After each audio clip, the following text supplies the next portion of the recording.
sudah bagus memberikan makan dalam tanda kutip kepada pelaku pariwisata yang di hotel dan restoran, tetapi membiarkan yang lain tetap menderita kelaparan. Gitu. Nah, saya khawatir, Bapak dan Ibu, banyak saudara-saudara kita yang sampai hari ini masih bisa menarik nafas, masih bernapas, karena bisa melawan COVID. Tetapi pertanyaan saya, apakah tetap ada yang melawan kelaparan karena tidak ada makan? Apakah mereka akan meninggal karena kelaparan itu? Saya katakan lagi, mungkin terlalu naif bahasa ini, tetapi Bapak bisa jadi, saya sudah mendengar Bapak dan Ibu, di Nusa Dua, ada orang, saudara-saudara saya yang kehilangan pekerjaan, itu 1 super mie dibagi 4 orang, Bapak dan Ibu dan 2 anak.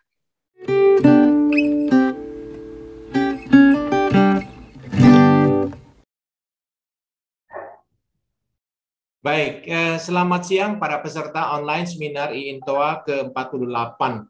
Sangat berbahagia pada kesempatan ini kami bisa berbincang bersama keempat Ketua Umum Asosiasi Pariwisata di Indonesia. Saya sapa beliau-beliau di urutan yang paling muda. Saya sapa Bapak Paul Edmundus Talo selaku Ketua Umum IINTOA, Indonesia Inbound Tour Operators Association. Kemudian Selamat saya siang, sapa. Bapak dan Ibu. Selamat siang, siang Pak. Selamat siang. Saya sapa Bapak Arta Hanif selaku Ketua Umum ASITA Nasional. Saya sapa Ibu Teti Arianto. Assalamualaikum. Ya Pak. Nomada. Oke. Dan yang terakhir, yang paling belia, saya sapa Ibu Pauline Suharno sebagai Ketua Umum Astindo.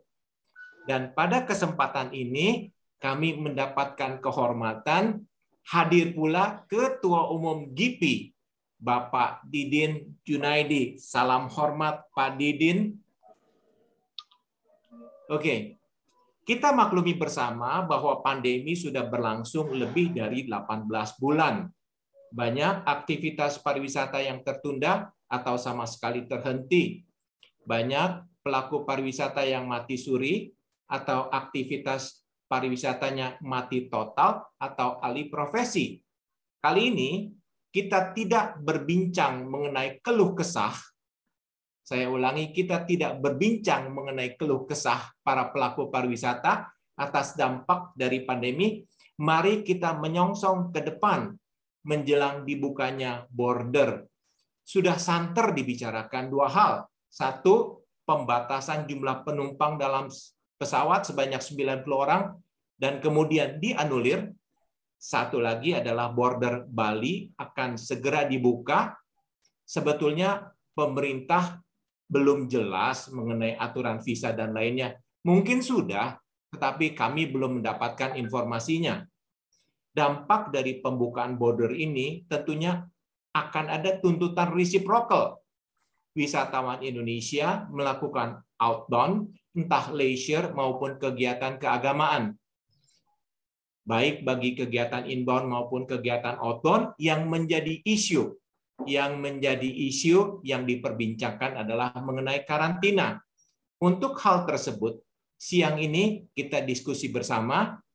Sebelum acara dimulai, kami persilakan Bapak Paul Edmundus Talo selaku tuan rumah untuk menyampaikan sambutan sambil membuka acara pertemuan kita siang hari ini.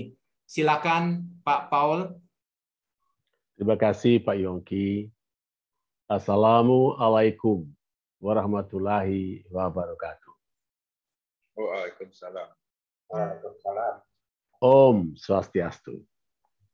Om Swastiastu. Bapak-bapak dan ibu-ibu, izinkan saya untuk mengucapkan selamat datang kepada Ibu Teti, Ketua ITLA, Ibu Pauline, Ketua Astindo, dan Bapak Arta Hanif, Ketua ASITA. Mengapa saya sebut ibu-ibu dulu? Karena kita tidak pernah berpidato bapak-bapak dan ibu-ibu, tetapi selalu mengatakan ibu-ibu dan bapak-bapak. Jadi Pak Arta, saya taruh bapak di belakang, dan bapak-bapak yang ada dalam ruangan ini selamat datang. Ini boleh saya tambah. Dan juga ibu-ibu sekalian yang sudah hadir.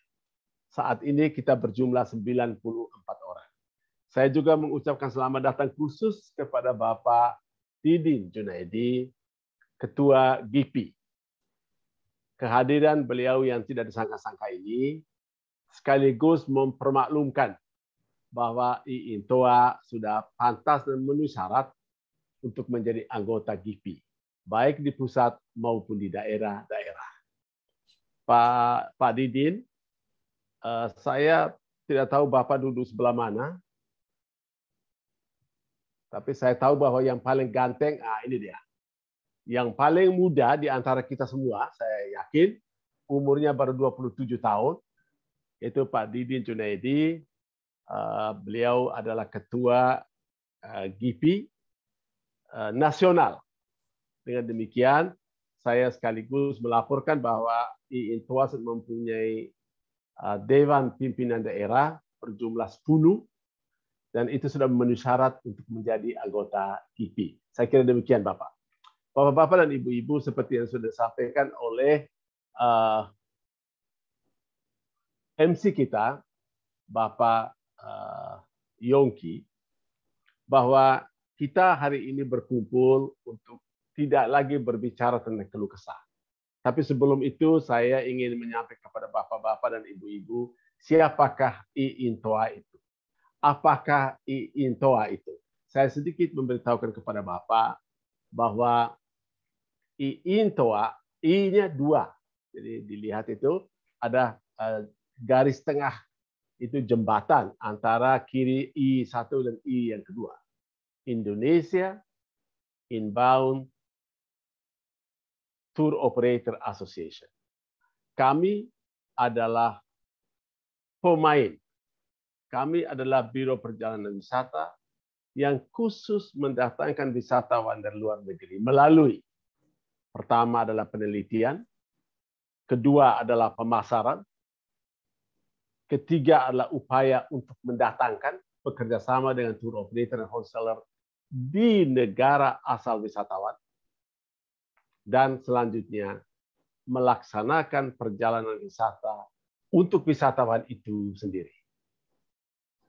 Kami, anggota kami, Bapak dan Ibu, ada yang sudah berumur 60 tahun, sebenarnya ada yang 90 tahun, tetapi kami berusaha untuk mencari, beliau tidak berada di tempat, tetapi ada satu yang sudah 90 sekian tahun, lalu kemudian ada 60, 50, dan seterusnya ke bawah. Dan ada pula yang kami ingin ajak adalah mereka-mereka yang baru mulai berusaha untuk mendatangkan wisatawan dari luar negeri. Kami ajak untuk bersama-sama membangun Indonesia ini dari aspek inbound tours, dari aspek menambahkan devisa bagi negara. Itu Bapak-bapak dan Ibu-ibu, itulah kami. Tahun lalu tanggal 21 Januari, maaf kalau saya keliru Pak Yongki. Ya, tanggal 21 kita mulai sidang dan keputusannya tanggal 22 Januari, Pak. Ya, dari 22 Januari lahir bayi yang namanya IINTOA, tetapi pernikahannya sudah dimulai dari satu tahun sebelumnya. Satu tahun sebelumnya, tepatnya bulan Juli tahun 2019, kami berkumpul di Bali, dan selanjutnya kami berkumpul di Jakarta. 1 tahun kemudian, kurang lebih 1 tahun kemudian, kami mempermaklumkan bahwa disinilah yang kami sebut diri kami sebagai IINTOA. Sampai hari ini, Bapak dan Ibu, kami sudah melakukan 48 pertemuan. Dan satu hal yang sangat penting untuk Bapak dan Ibu ketahui bahwa pemerintah sangat memperhatikan kehadiran asosiasi seperti Astido, ITLA, ASITA, dan sebagainya termasuk IINTOA, dan meminta IINTOA untuk turut membantu pemerintah di dalam memperkenalkan produk-produk Indonesia melalui pemasaran, baik melalui ITB Berlin yang sudah kami lakukan beberapa waktu lalu, dan beberapa malam yang lalu kami baru hadir untuk memperkenalkan Indonesia kepada tour operator dari Amerika. Bapak dan Ibu, baik, saya persingkat bahwa seperti dikatakan oleh Pak Yongki tadi, kita hadir di sini terutama 4 orang yang akan menjadi pembicara. Saya nanti akan meminta persetujuan dari Pak Yongki dan semua yang hadir. Kita mulai dari ibu-ibu, baru kemudian bapak-bapak. Saya mau minta diri saya untuk ditempatkan yang paling belakang, karena saya yang paling muda menurut Pak Yongki tadi. Jadi saya yang paling belakang. Nanti masing-masing menyampaikan apa-apa saja yang berhubungan dengan kegiatan pemerintah di dalam membuka border Bali. 1, karantina yang masih 8 hari dan sudah direvisi menjadi 5 hari. Mudah-mudahan menjadi 2 hari, kan gitu. Tetapi sikap kita apa? Yang kedua, visa. Tadi saya ngobrol dengan Pak Didin Junaidi. Kalau kita berbicara visa, apa yang akan dilakukan? E-visa. Kalau e-visa bagaimana dengan bebas visa yang pernah berlaku? Dan seterusnya. Sikap-sikap ini akan disampaikan oleh Ibu Pauline, oleh Ibu Teti, oleh oleh Bapak Arta, dan saya akan sampaikan nanti.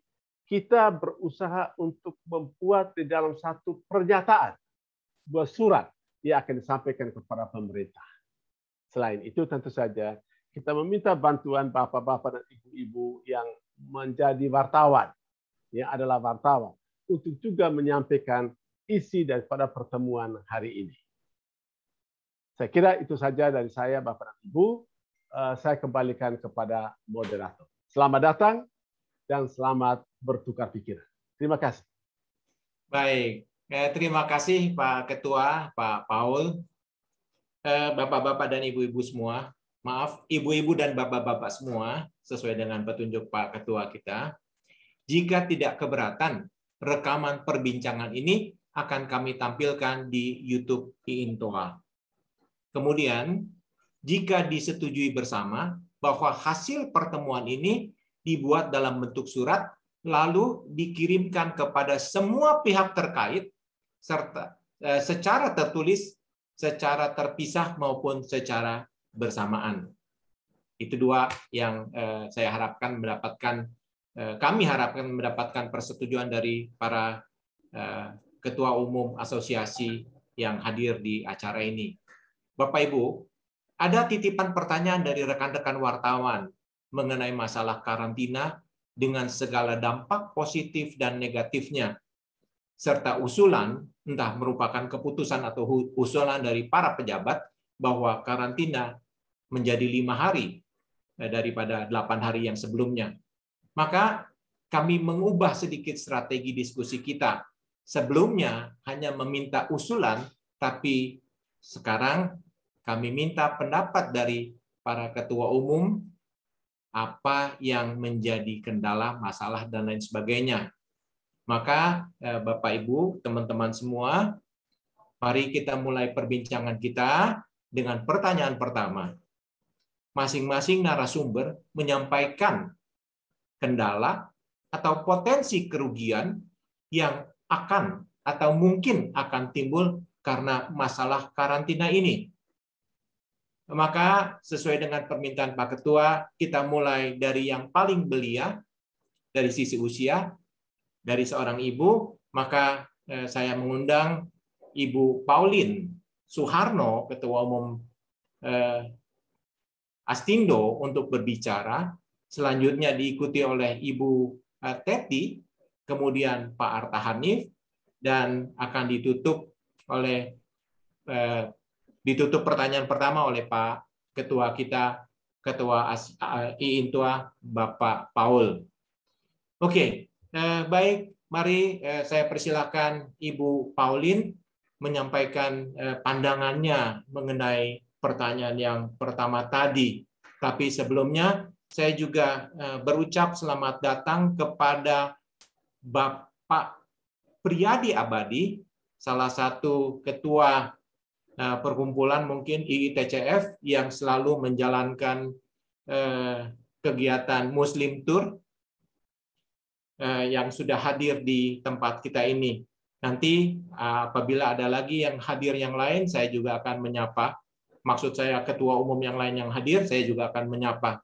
Baik, silakan Bu Pauline menyampaikan pandangannya untuk hal-hal yang disampaikan tadi. Terima kasih Pak Yongki. Ini saya anak bawang dikasih fur duluan makanya ya. Pak Paul ya, dari mulai yang paling muda katanya. Yang paling muda, yang paling ceria. Silakan. Terima kasih Pak Paul. Izin ya Bu Yana, senior saya, Pak Didin, Pak Bondan, senior-senior Bu Teti juga, senior saya nih Bu Sri. Kalau dari pandangan Astindo, pastinya anggota kami sama dengan teman-teman yang lainnya, kita semua pasti merasa keberatan dengan adanya karantina ini, karena mengurangi kesempatan kita untuk berjualan, baik keluar maupun dalam negeri, outbound dan inbound sama-sama juga mengalami kesulitan. Ketika teman-teman travel agent yang menjual tour outbound, tamu-tamunya pasti merasa keberatan ketika kembali ke Indonesia dan harus menjalani karantina selama 8 hari. Kalau dulu masih ditanggung oleh pemerintah, tapi sekarang untuk turis atau untuk wisatawan Indonesia, wisatawan orang Indonesia yang kembali untuk karena leisure segala macam atau perjalanan dinas, sudah tidak lagi ditanggung oleh pemerintah, hanya PMI dan pelajar saja yang ditanggung oleh pemerintah. Nah, ini kan mengakibatkan cost yang mengakibatkan adanya penambahan biaya untuk wisatawan ataupun tamu-tamu kita yang mau melakukan perjalanan ke luar negeri. Nah, kemudian teman-teman ini kan udah niat banget nih mau jualan Bapak Ibu. Jadi beberapa border sudah dibuka seperti Turki, juga Dubai, lalu Maldives juga sudah dibuka, dan 15 Oktober nanti India dibuka. Beberapa negara di Eropa juga sudah dibuka untuk wisatawan Indonesia yang sudah divaksin penuh. Tapi kembali lagi nih, adanya permasalahan karantina membuat kita ketika jualan agak tersendat-sendat jadinya. Satu dari segi biaya, yang kedua juga dari segi waktu. Nah, kemudian untuk yang WNA yang mau masuk ke Indonesia, Wisman yang akan masuk ke Indonesia, pastinya juga akan merasa keberatan selama 8 hari mereka dikurung di dalam kamar, yang tadinya nggak sakit pun bisa jadi sakit. Mereka nggak bisa ketemu matahari, mereka nggak bisa beraktivitas, mereka cuma dikurung di kamar, menikmati makanan yang notaben makanan hotel. Kita aja kalau 2 hari tinggal di hotel, makan makanan hotel aja bosen ya, apalagi mereka gitu sehari 3 kali makan makanan hotel. Nah, adanya usulan untuk dikarantina di satu resort, satu designated resort seperti mungkin yang diwacanakan oleh Pak Menteri di Bali, mereka bisa sambil melakukan activity, mereka bisa di resort, bisa menikmati udara segar, bisa menikmati fasilitas resort, itu akan sangat baik sekali, terutama untuk wisatawan-wisatawan yang memang selama ini kalau datang ke Bali kan, mereka kebanyakan long stay ya, yang dari jauh-jauh itu kebanyakan long stay. Jadi mereka bisa, mungkin bisa jadi work from Bali juga, leisure from Bali, itu bisa mereka nikmati. Cuma yang saya cermati adalah, saya nggak tahu ya apakah ini akan jadi juklak-juknis pemerintah, nggak tahu nih, karena semuanya kan di awang-awang semua, selama belum ada juklak-juknis, kita nggak bisa memutuskan apa-apa, kita nggak bisa berjualan secara pasti gitu, karena semuanya masih di awang-awang. Tapi kan baca-baca dari berita, yang akan dibuka itu pertama untuk New Zealand, Jepang, Korea Selatan, dan juga Tiongkok yang merupakan pasar-pasar untuk wilayah Indonesia. Nah, tapi ternyata kan 4 negara ini pun masih memberlakukan karantina nih di negara mereka. Ketika orang New Zealand, orang Tiongkok, ataupun orang Jepang, orang Korea, mereka sudah datang ke Indonesia, mereka enak nih enjoy di resort di Bali, mereka nggak keberatan kok di karantina 8 hari di resort di Bali gitu, mereka nyaman di situ bisa menikmati aktivitas segala macam, tapi ketika mereka kembali ke negara mereka, ternyata mereka pun masih harus dikarantina, dan itu pun sama 14 hari. Bahkan di Tiongkok itu ada peraturan 14+7, ditambah dengan peraturan pesawat. China itu memberlakukan 5-1 policy. Jadi dalam kurun waktu 1 minggu, 1 maskapai cuma boleh terbang 1 kali ke 1 kota. Kebayang nggak Garuda Indonesia punya pesawat, terbang, punya tujuan, punya rute penerbangan ke Beijing, ke Shanghai, Guangzhou, sama ke Chengdu. Tapi si Garuda Indonesia ini cuma boleh terbang selama 1 minggu itu cuma bisa 1 kali ke 1 kota juga. Jadi kalau dia minggu ini sudah terbang ke Guangzhou, minggu ini mereka nggak boleh lagi terbang ke Beijing atau ke Shanghai. Mereka nggak boleh lagi terbang ke Chengdu. Minggu depan baru digilir boleh terbang ke Beijing. Dan peraturan ini menurut China masih akan diberlakukan sampai tahun depan bulan Juni. Sampai dari semester pertama tahun depan. Lalu New Zealand juga. New Zealand itu ketika warga New Zealand mau keluar negeri, mereka harus antri namanya MIV, saya lupa kepanjangannya, tapi MIV itu kurang lebih seperti karantina. Jadi setiap kali mereka mau keluar New Zealand, mereka harus punya exit permit, mereka harus minta izin ke pemerintah dan antri untuk mendapatkan fasilitas karantina nantinya ketika mereka kembali ke negara mereka. Dan sampai sekarang, sampai saat ini, sudah ada antrian 10.000 warga negara New Zealand yang minta MIV itu. Jadi ini pun harus dipertimbangkan oleh pemerintah Indonesia ketika menentukan negara-negara mana nih yang akan dibuka untuk masuk ke wilayah Indonesia ketika border sudah dibuka nantinya. Nah, Jepang, Korea Selatan juga sama dengan karantina 14 hari. Kalau menurut saya sih, ya memang karantina ini mungkin bisa diperlunak dengan cara citizen mereka balik sama seperti Indonesia ya, ketika WNI ketika balik ke Indonesia, mereka stay home notice aja nih seperti di Singapura, tapi ya orang Indonesia harus disiplin, jangan bandel. Warga negara kita kan bandel, dikurung 2 hari aja langsung udah pergi kemana lagi, dan mungkin akan lebih susah diterapkan di Indonesia karena di kita ini kan tinggal nggak sendirian, kita tuh tinggal punya orang tua, punya anak, punya saudara, adik, kakak, sepupu, segala macam tinggal ngumpul di satu rumah, sehingga sulit untuk mendisiplinkan diri karantina di rumah. Jadi saya nggak tahu, moga-moga dari hasil hari ini kita bisa punya output yang jelas, bagaimana kita caranya meyakinkan pemerintah nih, walaupun kita buka border ataupun kita perlu karantinanya, tapi masyarakat kita yang bepergian ataupun warga negara asing yang masuk sini itu semuanya harus betul-betul disiplin menjaga protokol kesehatan dengan ketat, sama seperti Bu Teti pasti ingat pas lagi zamannya waktu tahun lalu ketika teman-teman tour leader baru kembali dari luar negeri, pas waktu mulai-mulainya kasus COVID meningkat, itu kan ITLA mengeluarkan himbauan, bukan peraturan ya, tapi himbauan walaupun aturannya belum ada, supaya teman-teman tour leader ini secara disiplin isoman selama 14 hari di rumah masing-masing, tidak bertemu dengan siapapun, tidak keluar rumah untuk menjaga lingkungan sekitar. Nah, ini kan masih lebih baik dari segi cost, paling tidak di rumah sendiri itu tidak memberatkan untuk teman-teman ataupun untuk siapapun yang kembali dari luar negeri. Mungkin menurut saya itu dulu ya Pak Yongki, nanti lebih dan kurangnya mohon maaf. Baik, terima kasih Bu Pauline. Kalau zaman beberapa tahun yang lalu saya panggil Pauline itu Mei. Kalau yang sampai sekarang masih adalah, loh. Oh, masih ya? Masih dong. Artinya adalah rugi dipanggil ibu saya, Pak. Baik, terima kasih Bu Pauline. Mari kita menuju ke pembicara kedua, Ibu Teti sebagai Ketua Umum ITLA. Jadi pertanyaannya adalah, tolong Bu Teti menyampaikan kendala atau potensi kerugian yang akan timbul karena masalah karantina ini. Mohon dimaklumi kalau Bu Teti mungkin nggak berani ngomong terlalu keras. Maklum, selain beliau adalah ITLA, beliau juga BNSP gitu ya. Silakan Bu Teti. Terima kasih Pak Yongki yang sudah menjadi moderator untuk acara pada hari ini. Terima kasih Pak Pol, kita ketemu lagi ya. Terima kasih banyak undangannya IINTOA ini.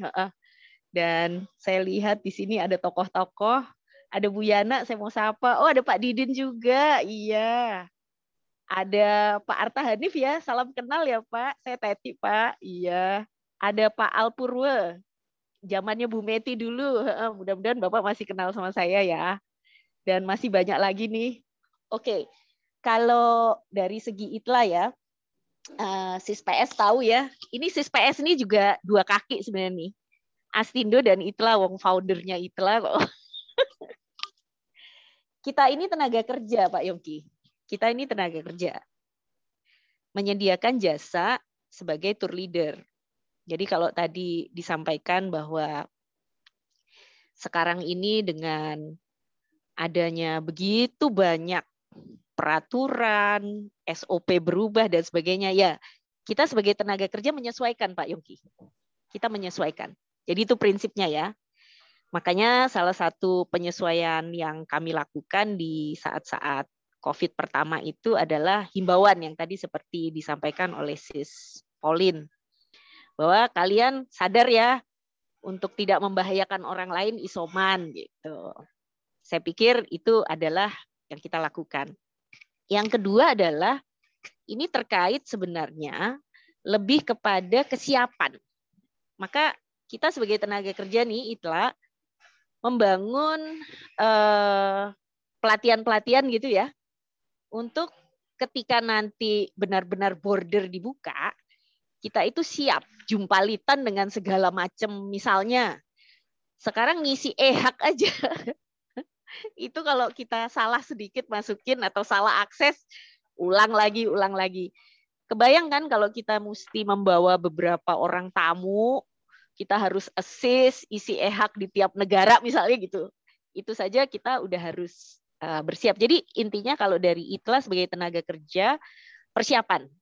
Dan kita benar-benar mengikuti Pak Yongki apa yang diatur gitu ya. Karena sebagai professional tour leader ada dua hal yang kita ikuti, yaitu ethics dan regulation. Kita respect terhadap regulation itu. Nah, kalau bicara tentang karantina dan sebagainya, Pak Yongki, kita harus lihat dua sisi, Pak. Ini kan sebenarnya resiprokal, Pak. Kan nggak cuma kita aja, tapi negara destinasi itu juga mengimplementasikan karantina, Pak. Jadi selama ini masih resiprokal, gitu ya, ya tidak ada, saya bilang tidak ada salahnya gitu loh, kan resiprokal, gitu. Jadi ini menurut saya tentunya gini, Bapak sama Ibu, nanti kan beberapa event dunia akan dilaksanakan nih, salah satunya di Mandalika ya, World Superbike ya, 19 sampai 20 November. Saya lihat angkanya tinggi loh itu, yang akan hadir undangan dari internasional masuk ke Indonesia maupun yang dari domestik. Fantastic visitor gitu. Nah, my question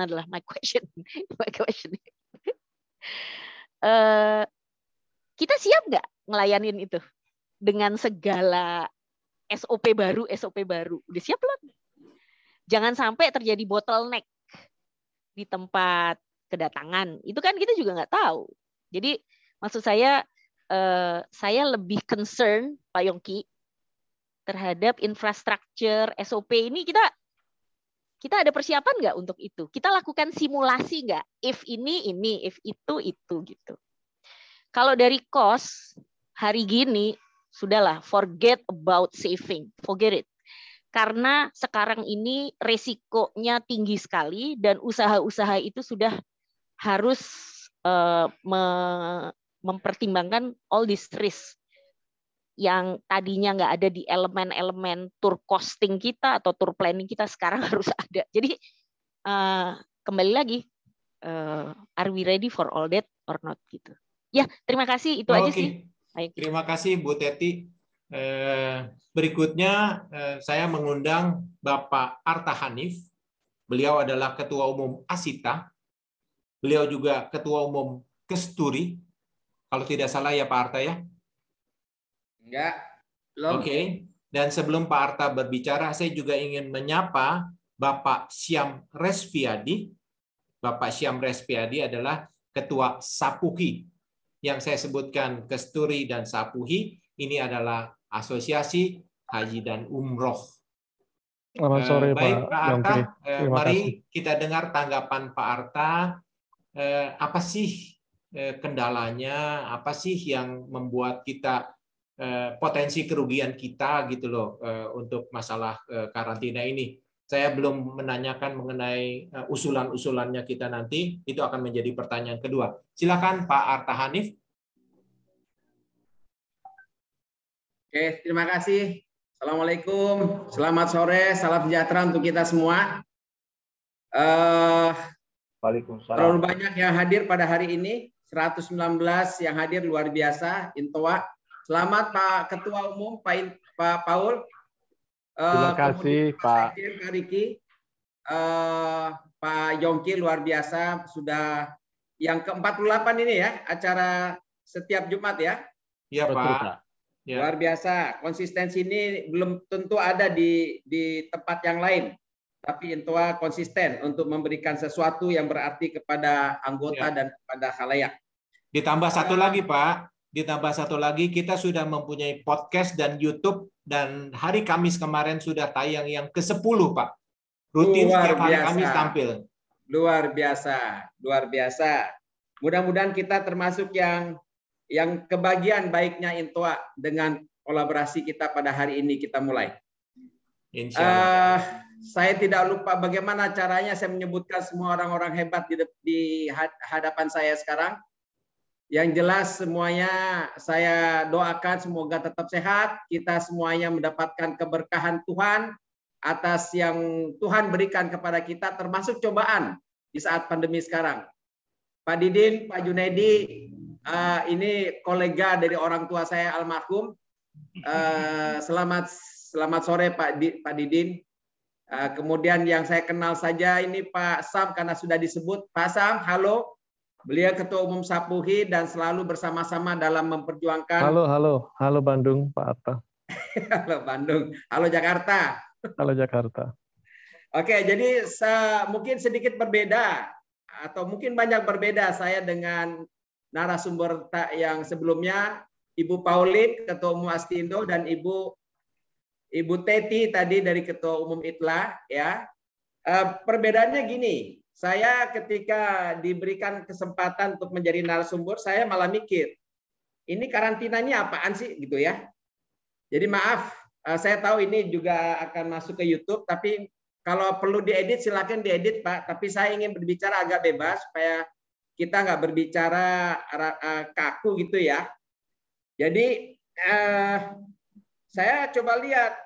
Ternyata selama ini pengertian menurut Undang-Undang Nomor 6 Tahun 2018 tentang karantina kekarantinaan kesehatan, mulai dari karantina rumah sakit, karantina wilayah, lockdown segala macam, itu undang-undang ya. Undang-undang itu berbunyi kepada bahwa satu upaya yang dilakukan oleh pemerintah atas diduganya terjadinya infeksi penyakit atau terkontaminasi gitu dengan satu penyakit sedemikian rupa untuk supaya mencegah kemungkinan penyebaran penyakit gitu. Jadi orang yang sakit gitu kan, yang sakit yang kemudian dikarantina. Kemudian ternyata di aturan berikutnya terkait dengan aturan yang dikeluarkan oleh Surat Edaran Satuan Tugas Nasional Penanganan COVID Nomor 18 Tahun 2001 tentang protokol kesehatan perjalanan internasional di masa pandemi COVID-19. Surat Edaran 18 2021, kemudian ada keputusan Satgas Nomor 11 Tahun 2021 ya tentang beberapa persyaratan yang harus dilakukan kepada mereka yang masuk ke Indonesia. Ini disebutkan mereka-mereka ini adalah mereka yang sehat. Kenapa mereka yang sehat? Karena di sini beberapa yang menjadi syarat mereka bisa masuk ke Indonesia adalah mereka sudah terbukti mendapatkan hasil PCR tes negatif ketika masuk pesawat menuju Indonesia. Kemudian mereka juga sudah harus melakukan vaksinasi lengkap. Gitu. Jadi dan kemudian mereka juga ketika tiba di Indonesia makan PCR sudah negatif juga, tetap karantina. Ya. Dan kemudian bla bla bla yang lain saya tidak sebutkan di sini, tapi yang jelas di keputusan Satgas terakhir nomor 11 2021 menyebutkan durasi karantina adalah 8 hari. Apabila WNI melakukan perjalanan internasional datang dari negara dengan eskalasi kasus positif yang tinggi, maka WNI akan dikarantina dengan jangka waktu 14 hari malah, ya. Nah, jadi ada perbedaan secara fakta, Pak, dan secara undang-undang ya, payung hukumnya, bahwa undang-undang mengatakan ini untuk yang sakit, tapi kemudian surat edaran maupun keputusan Satgas ini diperuntukkan kepada orang yang sehat, yang sudah mendapatkan vaksin, yang sudah melakukan PCR, gitu. Tapi karena dia dari perjalanan luar negeri, ya dimungkinkan kontak bla bla bla, sehingga tetap harus dikarantina, gitu. Dan karantinanya 8 hari. Ini ada 2 persoalan. Dan kemudian saya baca pula di keputusan Menteri Kesehatan pada saat itu Pak Terawan di Detik News 14 Juli 2020. Baru di sini diperjelas. Baru diperjelas yang dimaksudkan adalah isolasi adalah mereka atau proses mengurangi risiko penularan melalui upaya memisahkan individu yang sakit, gitu.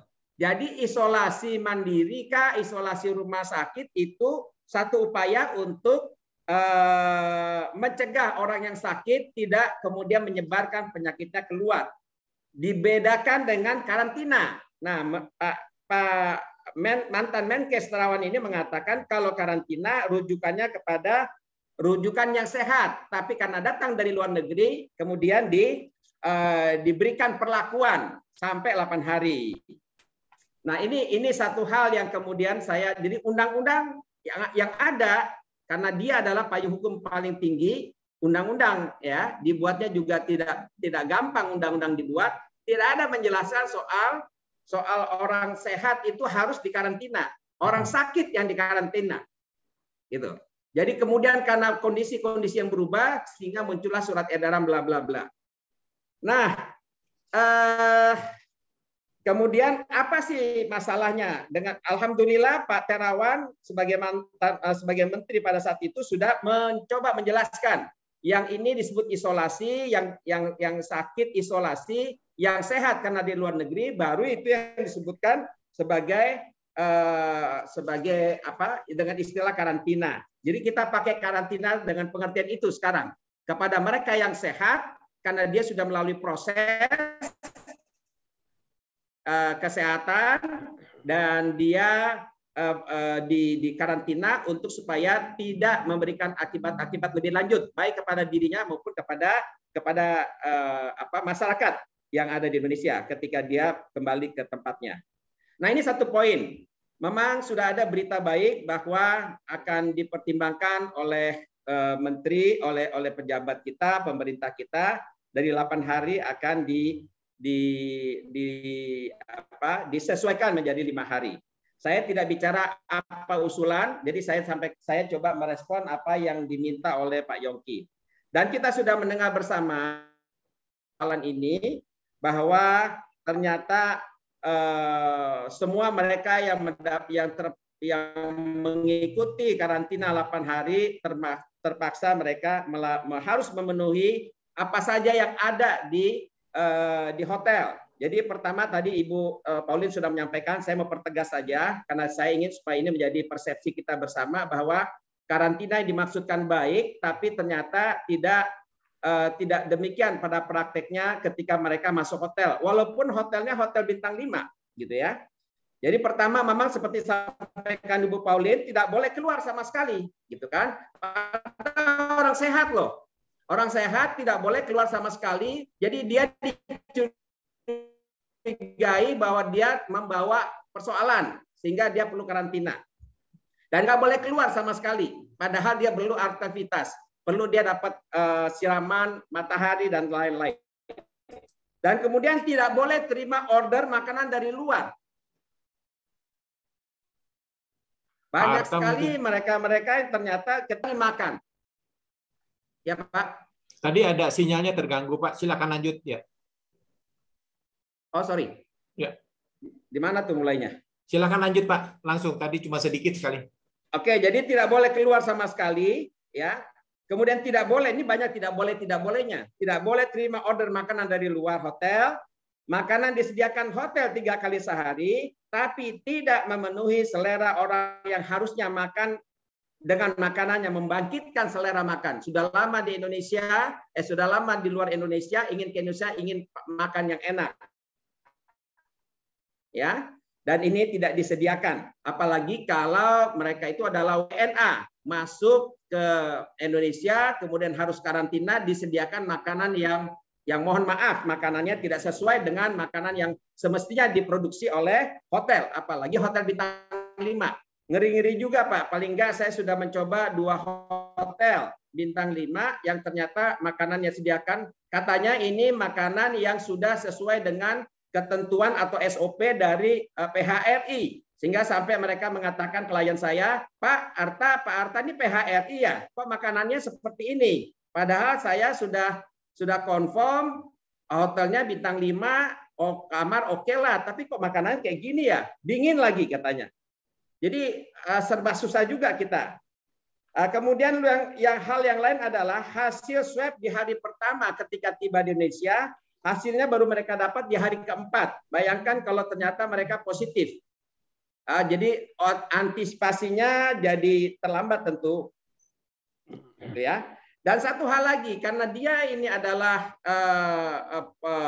kita anggap atau kita berasumsi adalah sehat, ya, walaupun mesti karantina, gitu ya, tapi hotel tidak menyediakan program apapun, yang membuat yang bersangkutan ini, apakah WNI atau WNA, itu bisa betah berada di hotel, di dalam kamar atau di dalam hotel itu, gitu ya. Ini persoalan. Nah, hal terakhir tentu seperti yang tadi juga disampaikan, biaya per orang itu sangat mahal. Paling tidak 7 juta per orang. Ini satu persoalan. Nah, Pak Yongki yang saya hormati tadi menanyakan persoalannya apa. Saya simpel saja.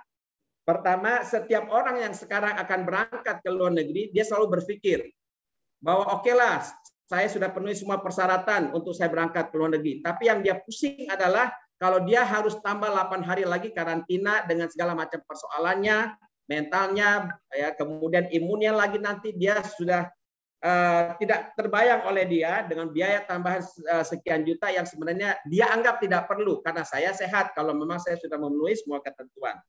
Nah, ini selalu jadi pemikiran orang dari Indonesia yang akan berangkat keluar, gitu ya. Dan tentu ini jadi persoalan juga seperti disampaikan oleh narasumber terdahulu kepada orang-orang atau WNA yang akan datang ke Indonesia.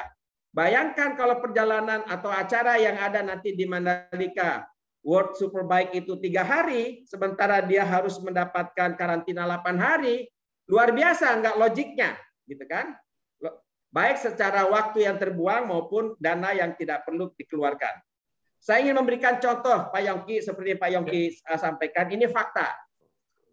Bahwa sejak 27 Februari 2020 ada tercatat minimal yang dalam rekod yang kita dapatkan ada minimal 62.000 yang gagal berangkat untuk umroh, ya, meskipun mereka sudah membayar DP maupun pembayaran lunas kepada penyelenggara, ya. Tapi bila misalnya umroh dalam waktu dekat ini dibuka, 62.000 itu harus berangkat dengan segala ketentuan yang ada dan tidak jadi berangkat karena sebab membayangkan karantina yang seperti itu, maka bisa dibayangkan seperti apa efek domino daripada gagal berangkatnya mereka yang sudah harusnya berangkat ketika momen untuk berangkat itu dibuka. Kita sampai sekarang ini Indonesia masih di-ban oleh Saudi Arabia, ya. Saya kira poin itu yang penting ingin saya sampaikan Pak Yongki pada kesempatan ini. Saya ini belum pada taraf usulan apa atau poin-poin apa yang rasanya perlu kita bahas bersama untuk kedepannya. Terima kasih sementara. Terima kasih Pak Arta. Sangat lugas, sangat detail data-datanya. Kita perbincangkan kemudian. Kita dengar dulu apa yang disampaikan oleh Inbound Tour. Silakan Pak Ketua terima kasih Intoa. Pak Yongki, moderator kita pada sore hari ini. Apakah Bapak-Bapak mendengar suara saya dengan jelas? Jelas, Pak. Bagus, terima kasih. Saya menyapa dulu Bapak-Bapak senior-senior saya. Salah satu di sana masih ada Pak Didin. Terima kasih Pak, Bapak sudah hadir. Dan kepada tentu saja kepada narasumber, kepada Ibu Pauline, Ibu Teti, dan Pak Arta. Bapak-bapak saya tidak bisa sebut satu persatu, tapi saya senang bahwa Bapak hadir. Dan khusus ibu-ibu di sana ada Mbak Mimi, yang nanti memberikan kami juga insight untuk bisa mempertegas, memperjelas apa yang kita sampaikan kepada pemerintah. Di sana juga saya melihat ada Mbak Dwi, dan juga tadi ada dari kompas.com, dan teman-teman lain dari wartawan. Tolong nanti diberikan kritik atau masukan-masukan. Saya boleh minta kepada Bapak dan Ibu untuk berbicara lebih keras. Tidak waktunya lagi kita berbicara sangat sopan santun. Kenapa? karena perut kita pada kosong. 1 tahun 8 bulan tidak ada pemasukan, Pak. Kami di inbound ini. Inbound tour operator itu tidak mendapat kesempatan melayani wisatawan yang merupakan inti daripada pekerjaan kami di dalam hidup ini. Jadi oleh karena itu saya mulai, Bapak dan Ibu, saya mulai menyebut kerugian kita. Saya mempunyai catatan 87 negara yang sudah membuka pintunya, atau yang terakhir sudah, maksud saya dari tanggal 4 Oktober itu yang terakhir, yaitu Jerman, itu membuka dirinya tanggal 4 Oktober. Dari 87 negara itu, hanya 1 negara yang terdaftar untuk mendatangkan wisatawan ke Indonesia menurut peraturan atau pengumuman yang dilakukan oleh Menteri kita, Menko Maritim dan Investasi, yaitu Korea Selatan. Di dalam catatan ini, saya bisa salah karena saya mencatat ini dari 2 minggu lalu. Cina tidak termasuk di sini, negara yang sudah membuka dirinya untuk bisa menerima wisatawan dari luar negeri.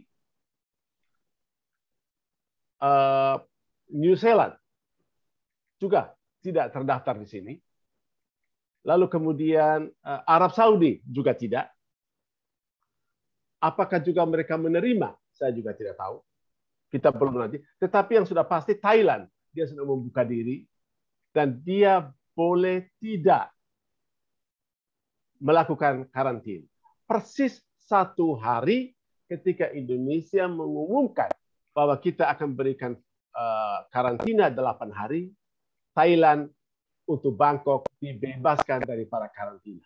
Itu bapak-bapak tolong cek juga, ibu-ibu tolong cek di berita. Ada negara yang kedua, Perancis. Tidak, syarat untuk masuk ke sebuah negara adalah fully vaccinated. 2 kali.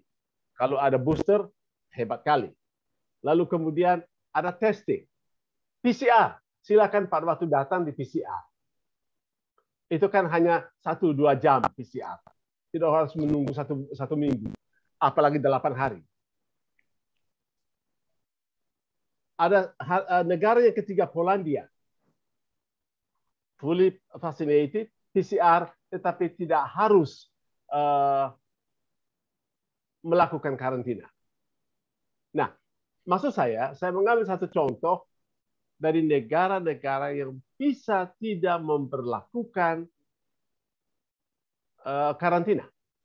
Boleh masuk, asal sudah vaksin, lalu di PCR. Mau pulang, di PCR lagi. Selesai.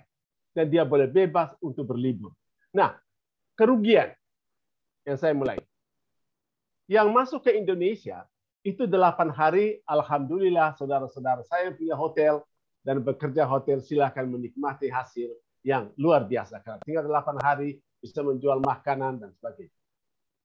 Tetapi inbound tour operator yang pekerjaannya adalah menjemput dan mengantar wisata, yang bisa melakukan perjalanan tour kemana-mana dalam 1 hari, 2 hari, 3 hari, dan katakanlah 7 hari atau 8 hari, dia tidak mendapat kesempatan itu. Maka untuk siapakah pariwisata dibuka? Untuk hotel, jawabannya. Yang kedua tentu untuk negara, karena di sana ada devisa bagi negara, ada melalui hotel. Ada pajak melalui hotel. Tetapi ada yang tetap mati kelaparan. Dari 1 tahun 8 bulan menjadi barangkali 2 tahun dan mungkin lebih. Itu yang pertama. Yang kedua, bagi wisatawan yang sudah vaksin di negaranya, yang sudah dianggap bebas untuk pergi kemana-mana, kenapa di negara kita harus melakukan karantina 8 hari, katakanlah 5 hari? Apakah boleh bebas? Boleh, tidak. Misalnya kalau 2 hari, saya kira lebih masuk akal daripada 8 hari atau 5 hari. 2 hari atau 1 hari ketika melakukan PCR.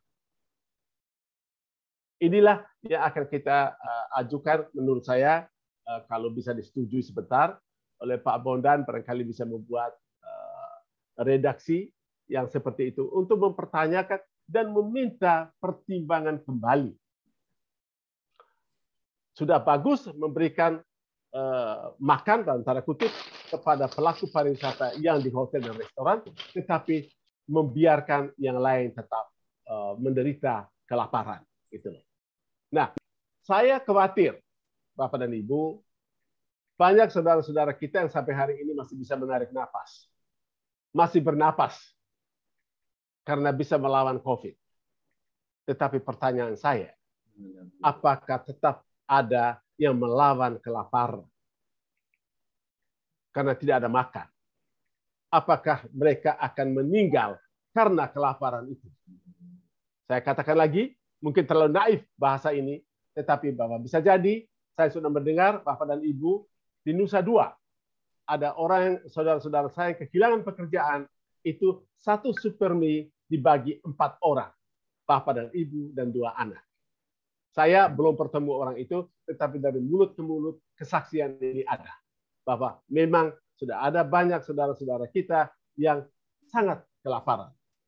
Yang terakhir, Bapak dan Ibu, saya kepingin bahwa apa yang kita bicarakan hari ini akan membawa cara berpikir baru dari semua pelaku pariwisata, khususnya inbound, khususnya Astindo, khususnya saya tidak tahu, maaf kalau tadi Mbak Teti masih tetap ada optimisme, maaf kalau saya salah Ibu Teti, tetapi bahwa paling tidak kita mulai berpikir dengan pertanyaan awal tadi, untuk siapakah pintu pariwisata dibuka? Untuk seluruh pelaku pariwisata atau untuk pengusaha-pengusaha tertentu? Tadi saya dengar seketika sedikit bahwa ini kan ada dari PHRI. Apakah hanya boleh saudara-saudara saya yang anggota PHRI boleh menikmati kehidupan kepariwisataan Indonesia, atau seluruh orang yang ada di sini, rakyat termasuk, bisa menikmati hasil daripada pariwisata ini? Saya kira itu saja dulu. Terima kasih. Baik, terima kasih. Persoalan karantina memang tidak sesederhana membatasi hubungan dengan orang lain di luar lingkungan. Banyak sekali permasalahannya, mulai dari pemaksaan orang sehat harus tetap tinggal di kamar tanpa melakukan aktivitas, makanan yang itu-itu saja, katanya standar COVID dan standar PHRI, tanpa boleh membawa makanan dari luar. Padahal, penderita COVID OTG malah lebih leluasa bersosialisasi di Wisma Atlet. Bahkan bisa pesan makanan luar dengan jasa antar. Simak kelanjutan diskusinya di 3 episode berikutnya. Apabila Anda mendapat manfaat dari tayangan ini, silakan klik like atau share, dan Anda kami undang untuk subscribe. Terima kasih.